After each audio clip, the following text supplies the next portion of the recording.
In the aftermath of the assassination of Charlie Kirk, we can see that a crackdown from the Trump administration is in the works.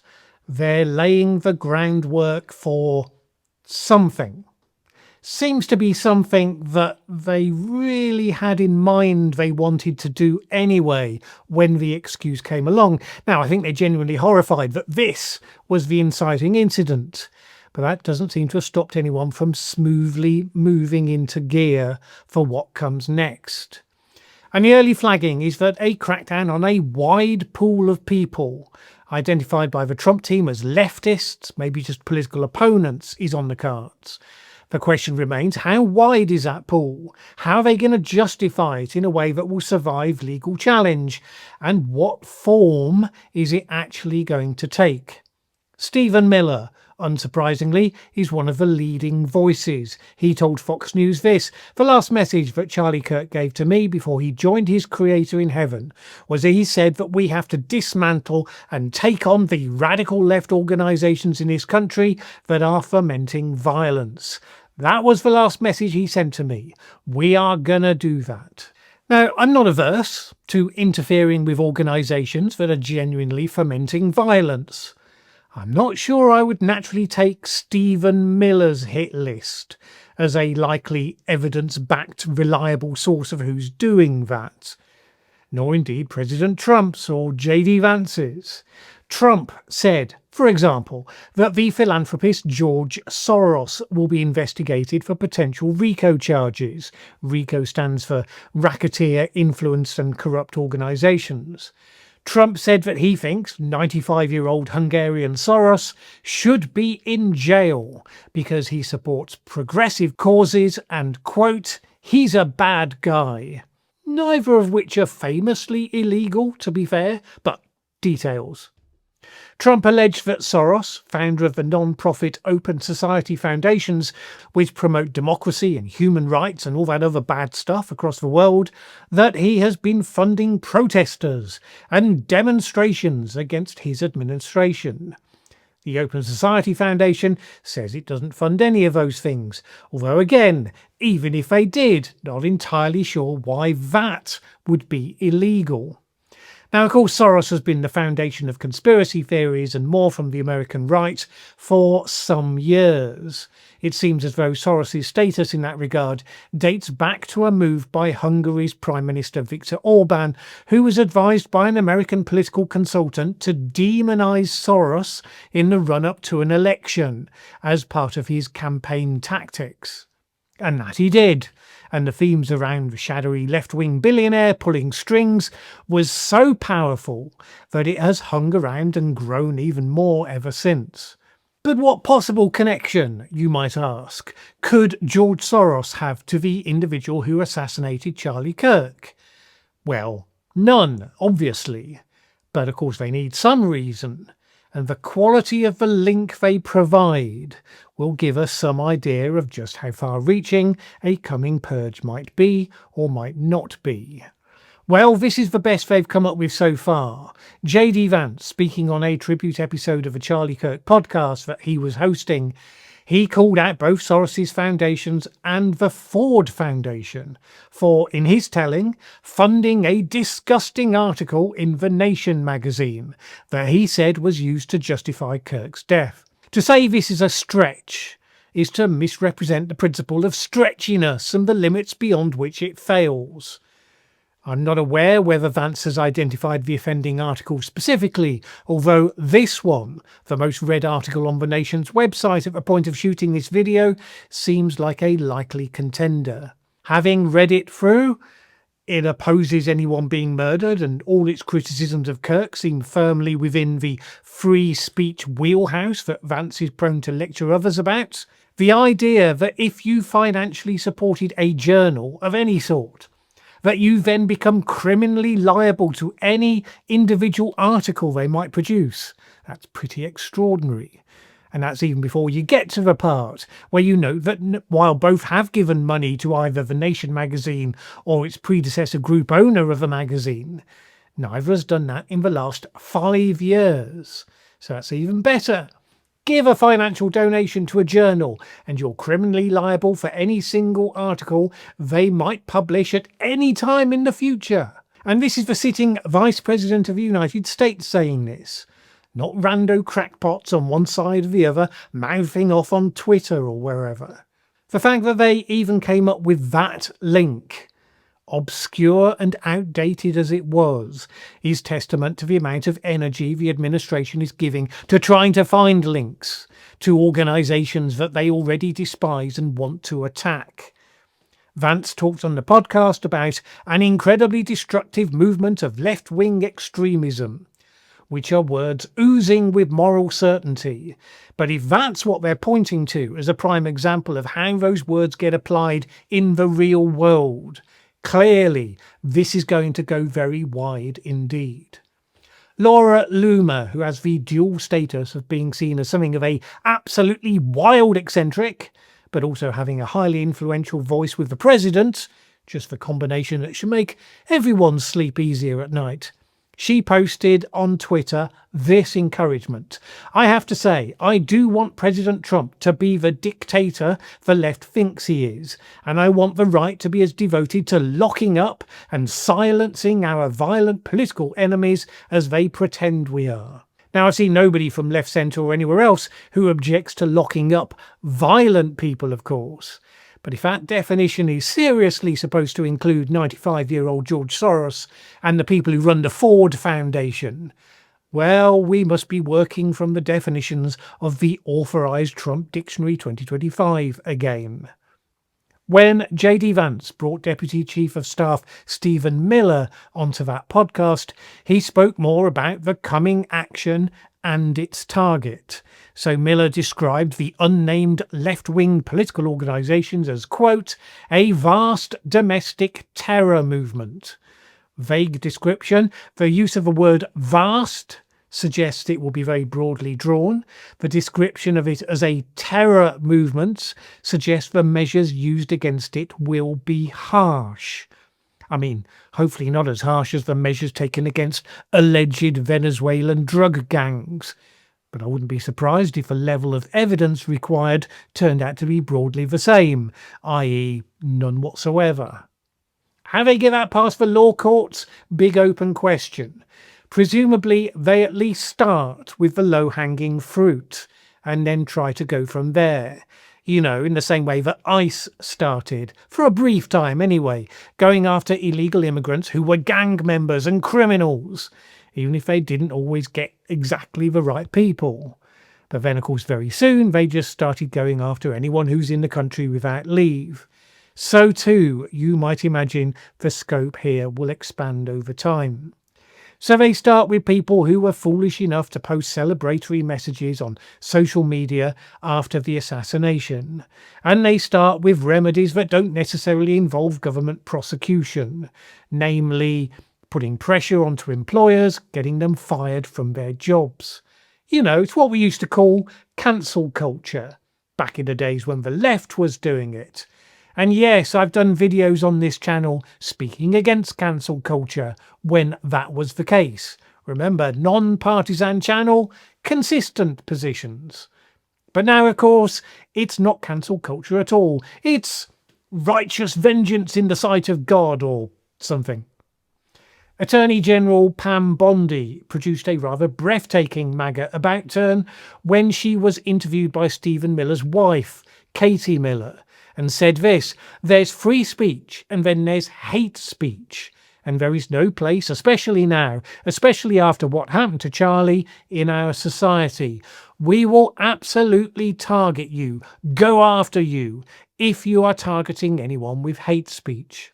I'm old enough to remember when MAGA, and Elon Musk specifically, said there was no such thing as hate speech. It was all just a cover for left-wing censorship, which sometimes it even was. Although the issue is far more serious and nuanced than they ever allowed for it, well, it turns out that quite a lot of MAGA folks also remember that. They turned against Bondi, saying, no, this is nonsense. And they're right. US law does not make that distinction. Some European countries do. Supreme Court Justice Samuel Alito said this in a 2017 opinion. Speech that demeans on the basis of race, ethnicity, gender, religion, age, disability, or any other similar ground is hateful. But the proudest boast of our free speech jurisprudence is that we protect the freedom to express the thought that we hate. Sits kind of oddly with Vance targeting an article in The Nation, and also with Pam Bondi's words here. But hey, she's only the US Attorney General, so she shouldn't be expected to know the law on such a trivial, low-profile question as this. Trump also seems to be inclined to go with Bondi's take, at least when it suits him. So it was announced yesterday he is suing the New York Times for, a gazillion dollars for saying beastly things about him, by which you can read actual journalism. But that, sadly, to some degree, is now behaviour as normal. What we're trying to find is what's new and coming next. And all of this is rooting through the statements of, let's face it, unreliable narrators, trying to get clues from what they're saying about what they're actually planning to do and how far it may go. Because, look, we know the administration takes as a matter of strategy the approach of pushing its initiatives to the max, to shock and outrage by how far they try to take it. Given the depth of feeling about this event, the huge wave of shock and outrage it has understandably created, it would be entirely in line with what we know to assume that yes, they will push it as far as they think they can do, while still taking their base with them, or at least a big proportion of them. So far, it's worth noting that they have been threatening all sorts of people. James Comey, Barack Obama, throwing words around like treason, suggesting what they have is irrefutable evidence of the worst criminal behaviour. We've seen all of that, but none of those threats have yet been followed by actual action. Something which the MAGA base is increasingly complaining about, of course, on social media. So, just because they talk big doesn't mean to say they act, unless they think there's actually an avenue for doing so that has some chance of holding up. Will the wide-scale sentiment push the Overton window for action wider? We have to assume so, but it doesn't mean that all the figures like George Soros that they're naming at this stage should start hiring their lawyers today. Probably. The other side to this, the low-hanging fruit part, also includes anyone who can be directly tied, however tangentially, to this actual event itself. As far as most of us can see, this was the action of a lone gunman. There shouldn't be anyone else. But the administration is hungry for links to be uncovered, because they want the excuse to go after people. So if they could start with some genuinely closely related organisations, that would be their ideal. Trump speculated that they could declare Antifa as a terrorist organisation, enabling its members to be targeted. Antifa, as I understand it, is a very loose organisation without a formal membership or hierarchical structure. So on the one hand, that could make proving membership hard. On the other, it might make it easy to accuse people of being part of it without evidence. So if anyone connected to it had any connection here, that would be lovely, I'm sure. Alberego Kilmar Garcia, of course, was condemned on the basis of having a tattoo, so it's not as though they need a big link. There are also people who have posted online in advance of the event that Charlie Kirk was going to get a big surprise on this particular day, which sounds very suspicious, very damning. Although I am informed, and I take this on trust, you'd want to verify this, that it's a common meme sort of thing to do. Make these sorts of predictions about people and events that are coming up on the basis of attracting attention if it turns out that something actually does happen. They probably didn't count on exactly this happening. Most of those messages, I understand, were quickly deleted. But of course, the internet never forgets. One obvious feature is that this event is the latest and worst in a series of tragedies for anyone who is trans and living in America. The fact there was a trans shooter a short while back had already got MAGA well tuned into the theme that all of these mentally ill, aberrant leftist types being the perpetrators of violence and crime. Now, of course, the shooter in this case was nothing like that. But lo and behold, turned out he has a partner who was transitioning. And for people desperate to make this event fit their mental model, that is quite enough. No suggestion that that partner knew about any of this in advance. No suggestion that they radicalized the shooter or encouraged him in any way.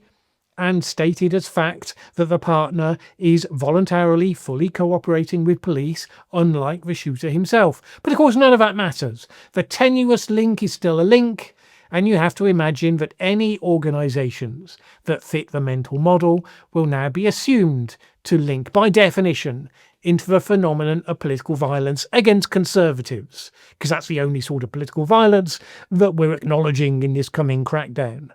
Obviously, by the words of both the president and the vice president, only ever happens one way. And of course, the mere existence of a group like SLC, Salt Lake City, Armed Queers, only in America, the mere existence of that group is fodder for the hysteria. Now, I have no idea, maybe they should be. I mean, doesn't look like my scene, let's be honest. But also, out of the context of all of this, doesn't look any more batshit crazy than a lot of the conservative macho gun-toting organisations you see with similar promotions. And they're not my scene either. The point is that if you are the side that loves guns so much, you'd surely need more than that image to jump to actionable conclusions. Except we come back to the same observation I've made numerous times now. However this plays out, whether it's in the definition of free speech, the practice of cancel culture, what is considered to make you culpable of hating America, or whatever, there will be no consistency, no principles that are framed in good faith that then constrain the actions of the administration as opposed to being sticks to beat the other side with.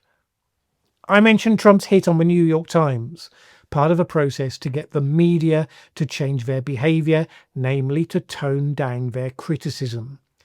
If this new crackdown follows the authoritarian playbook, which so much has in the last 8 months, the direction of travel is simply to make it unacceptable and too costly for anyone to issue anything other than praise for the great leader and his nearest. He's trained most national leaders across the world to flatter him and praise him to embarrassing degrees. He's trained some media organisations to be wary of what they do and go out of their way not to fall foul of him. Hopefully the New York Times will stand up to him at least. I mean, at least this time, when the courts are still relatively independent of the degree of corruption you'd need to find that charge proven against normal journalism. But this is where it's going. Who knows where that stops? Could Google/YouTube be instructed at some point to remove all YouTube channels that spoke about Charlie Kirk in any way other than gushing approval? Doubt that would happen tomorrow. It's not beyond the bounds that it happens at some point. And it won't be about free speech then either, remember. It'll be about rooting out radical left lunatics and terrorists, because it always is. Alexei Navalny was not jailed by Putin's Russia for revealing corruption of the elites of Russia to the gaze of the public. No, he was jailed for bogus charges of embezzlement and fraud. What, you support Navalny, so you're in favour of embezzlers and fraudsters then? So you're in favour of the radical lunatics, who in some ways undefined were directly responsible for the death of Charlie Kirk, who of course by then Trump will have pushed for the Pope to canonise as a saint? The words don't matter when you get to that stage. The bullshit justifications for targeting people, they only carry weight with those who want to believe them.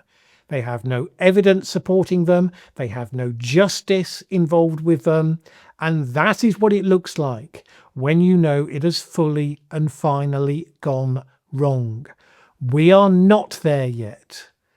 Next Sunday, when the memorial event is to be held, maybe that, or maybe the day after, is when we're going to get a real sense of just how close we're going to get with this next coming step.